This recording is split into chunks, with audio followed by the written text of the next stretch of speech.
How's it going, boys and girls? Data here, and welcome to what will be the first of a little mini series in the 2021 NHL Awards. So, most recently, the nominees for the 2021 Bill Masterton Trophy were released here on your screen.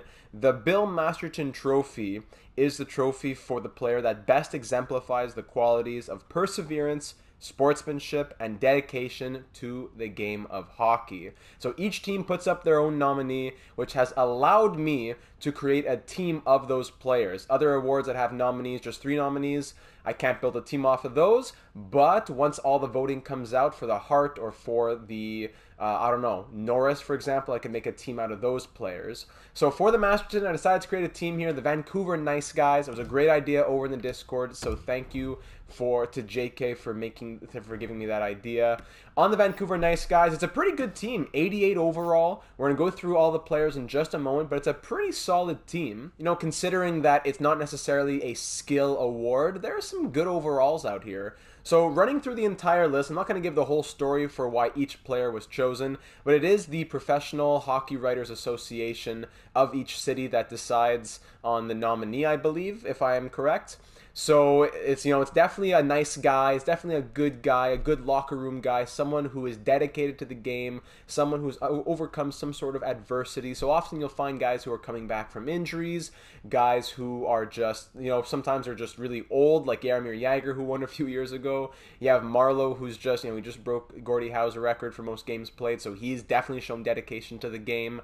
Other times it's a nod to a guy like Andrew Shaw, for example, who has to retire after his concussion issue. So running through the list right here, we got David Backes, and I could say so many good things about each player, but I'll have to limit myself. So going down the list, you got David Backes for the Ducks, then Phil Kessel, Kevon Miller, Dustin Tokarski, Milan Lucic, Jordan Staal, Valerie Nichushkin, Zach Dalp or Dalpy, Andrew Shaw, Rupe Hintz, Danny DeKaiser, Mike Smith. So there goes into the dedication sometimes for longevity and for, wow, look at the skill that he's showing even in his later years. Chris Drieger, Matt Waugh, Matt Dumba, Corey Perry, Pekka Rinne, Scott Wedgwood, Casey Cizikas, Colin Blackwell, Nick Paul, Oscar Lindblom, of course, that great story coming back from his cancer treatments, Casey DeSmith, Vladimir Tarasenko, Patty Marleau, Steven Stamkos, Jack Campbell, Tyler Mott, Marc-Andre Fleury, Zdeno Chara, and Eric Comrie. So there's more than 5 goalies on that list, and you're not allowed to put more than 5 goalies on a team. So I kept the highest rated ones: Fleury, DeSmith, Rinne, Smith, and Drieger. I'm not able to put Jack Campbell, for example. He's only an 80 overall. Although he's been playing very well, he just doesn't make the team because I can't put more than 5 goalies. Fleury obviously going to be the starter. Defense, there are some questions. We only have 5 defensemen, so there is going to have to be a forward who plays defense. The scoring is there. Put a first line of Stamkos, Tarasenko, and Kessel maybe, or you can even distribute it a bit. I like the center depth. So let's see if all these nice guys can come together, put a big smile on everyone's face in the NHL, and just smile their way straight to a Stanley Cup. So this is a preliminary idea of the lines, but what I will be doing in these little simulations of one season, I'm going to find the best coach fit for a team, hire that coach during the preseason, and then allow the team to roll with that head coach, so that I'm not forcing myself to put Nick Paul on this line to get a +1, or I only have, +1-0-0 on defense. I'd rather get a better coach who allows this team to maximize in terms of chemistry, because they could definitely need it. And actually, unfortunately, there's no coach that is better for this team. I just give it a quick look, which it does make sense. There are a good amount of two-way forwards on this team, which isn't great for chemistry. You do have some, like a power forward helps, but he's a 79 overall here, so it's not ideal. You could get a +3 with putting Nick Paul in the first line, which, it wouldn't be the craziest idea to do that, so why not? Second line can be Lindblom, Staal, and Kessel. Defense, Chara and Dumba. There's no way to do much else. Could get a +1/+1. Now I'm going to keep it like that. Cizikas on defense doesn't give it a -2, which is weird as a forward, but he is a good defensive forward with 86 shot blocking and 88 stick checking. So, hey, you can play third pair defense with Matt Roy right there. Scratches are Andrew Shaw as a grinder. Lucic as a power forward doesn't fit the bottom 6 as much. Casey DeSmith, third goalie. I guess he'll switch with Drieger.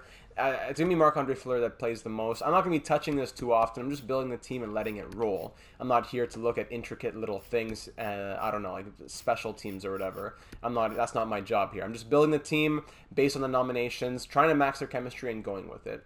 You'll see on the logo here on the left of Nick Paul, nice little smile there for the nice guys. I think that this will be a pretty decent team, but whether it simulates well or not is not necessarily what we're looking for in terms of, we're not looking for just a Stanley Cup. We just want to see which nominee team can do the best. Injuries are off. There's going to be a pure season of simulation. Let's see how well they do, if they make the playoffs, and then we'll check out their point totals and team stats once we reach the end of the season here in April.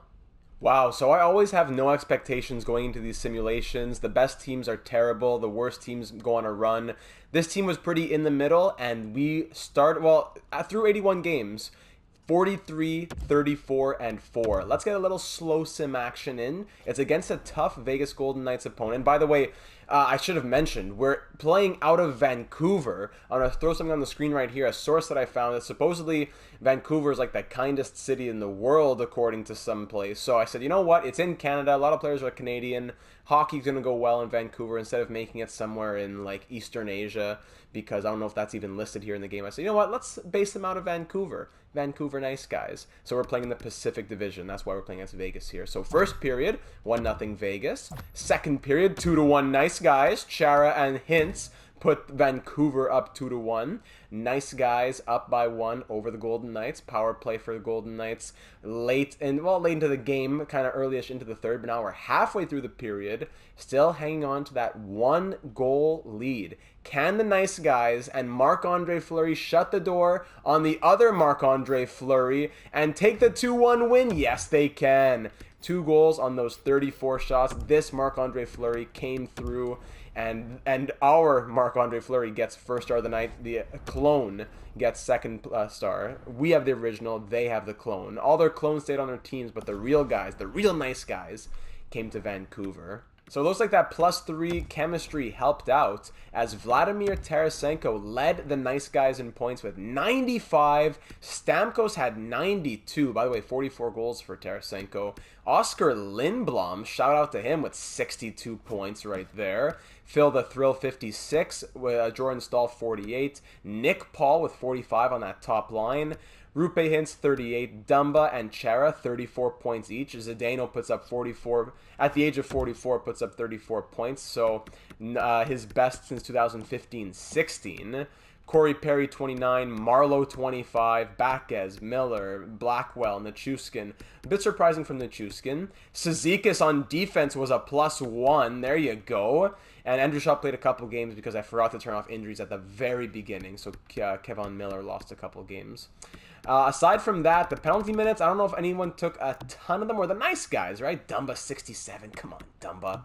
Goaltending, though, I think was the key. Marc-Andre Fleury put on a clinic. 40, 24, and 3 was his record with 6 shutouts. I didn't keep track of the goalies. The game put in Drieger, and he's the one who played at backup. 4, 10, and 1 was his record. Very bad numbers, I have to say. 882 save percentage, 3.73 goals against. Marc-Andre Fleury most certainly will be our starting goalie into the playoffs. Vancouver nice guys, looking at them in the entire NHL. By the way, also, they replaced the lowest ranked team in the NHL in the Western Conference, and that was the LA Kings. So just to make note as well, because you can't do an expansion custom team. So the Vancouver nice guys were the 13th best team in the NHL, going 44, 34, and 4, scoring just under 3 goals a game and allowing 2.82. Power play percentage of 18.8, which was definitely in the top half of the league. And then the penalty kill at 83.1. Wow, 90.2 for Dallas, and they missed the playoffs. Again, closer to the middle this time for the nice guys at 83.1. Yeah, probably smack dab in the middle. Away record was tough, but a good home record. Ended off the season 3-6-1. Either way, let's hit the playoffs now with these Masterton nominees, who are really showing that they have some grit to them, and they're here for a reason. They're nominated because they have passion and dedication to the game of hockey. Let's start simulating through the first round, and we'll see what we're looking like. up against Connor McDavid and the Edmonton Oilers. Mike Smith, the nominee for the Oilers, not going to get any time really. A 2-1 win, 3-0 loss, 4-3 win, and we're up 2-1 in the series. Then a 3-2 loss, getting into game number 5. 4-1 loss on the edge of elimination. Just want to make sure that Drieger's not playing at all. No, he has not. Beautiful. But just want to double check and make sure DeSmith is backing him up because Drieger looked pretty bad out there. So let's get a slow sim game in here. I know that this isn't too long, so I'll try to find some content where I can to make this go a little bit more. Let's go, nice guys. Let's get into the second round right here. First period, 3-1. Blackwell, Stamkos, and David Baquez. Let's go.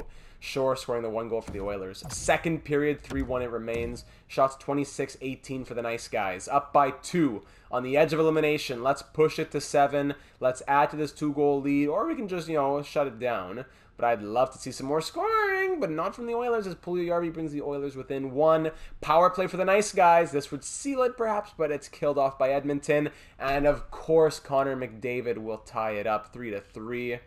Oh boy, but then Blackwell out of nowhere with 42 seconds left gives the nice guys the win. 2 goals for him, including the game winner. Let's go. We're off to game 7. I was going to say this could be a long overtime now, but we're going to game 7, round 1 at Rogers Place. Oilers have that slight home ice advantage. I believe we'd be playing against the winner of Jets and Avalanche in Game 7 themselves, if we make it through. First period, 1-0 Oilers, Puljujarvi with another. Second period, 3-0. Jason and then Yamamoto. 3 goals on 24 shots for the Oilers. Nice guys are getting shut out at the moment through 2 periods and 17 shots. Let's wake up early, nice guys. Tarasenko, I need to see something from you. The Tarasenko show. But McDavid will score on the power play. We're down 4-0. Okay, Danny DeKeyser has something to say about this. We're down by 3 again. Power play time. But it's killed off by the Oilers. Down by 3. Hold on. Rupe Hintz. Let's slow it down a little bit. Now we're down by 2. Rupe Hintz brings us within 2 with under 5 minutes to go now. 3.5 shots are 35-28 Edmonton. We're holding our own. But in the final seconds, we need a goal and fast. But that'll be all she wrote as the Edmonton Oilers eliminate the Bill Masterton Vancouver nice guys in Game 7, in 7 games in round number 1. So there's the experiment, my friends. A team of Masterton nominees gets to Game 7 of round number 1. Rupe Hintz scored 3 goals and 2 assists. Kessel had 3 goals. Tarasenko didn't show up. I needed some veteran poise here from Marleau. Stamkos didn't show up either. 3 points in 7 games. Lindblom, 3 assists, better than nothing. DeKeyser is out there. Everyone had at least a point, which was nice. Fleury, what happened here? Save percentage was okay. Goals against wasn't great. Needed more support. Also, I just simmed to the end of the season quickly here to interject, and funnily enough, PK Subban won the Bill Masterton Trophy, a fantastic nominee, but just funny to note that he's not even one of the 31 nominees here in 2020-21. So, congrats, PK. He ended up winning it when no one else in the nice guys could. But there you go, my friends. Just a little bit of a quick video. I know I haven't been putting out much recently as I'm working full-time Monday to Friday for the next few weeks as I'm doing field experience for my degree, as I mentioned to you earlier in other videos. But I'll still try to keep up as many uploads as possible. NHL 07 series is coming soon, so if you're interested in that or other franchise modes and a lot of other stuff that happens here on the channel, go ahead and check it out. Maybe subscribe. Go ahead and check it out. Consider subscribing, and we would love to have you join the team both here and on the Twitch streams and also on the Discord server. All those links down in the description. Let me know what team you want to be simulated next once the nominees come out, and I very much look forward to seeing you all in the next one. So thank you so much for watching.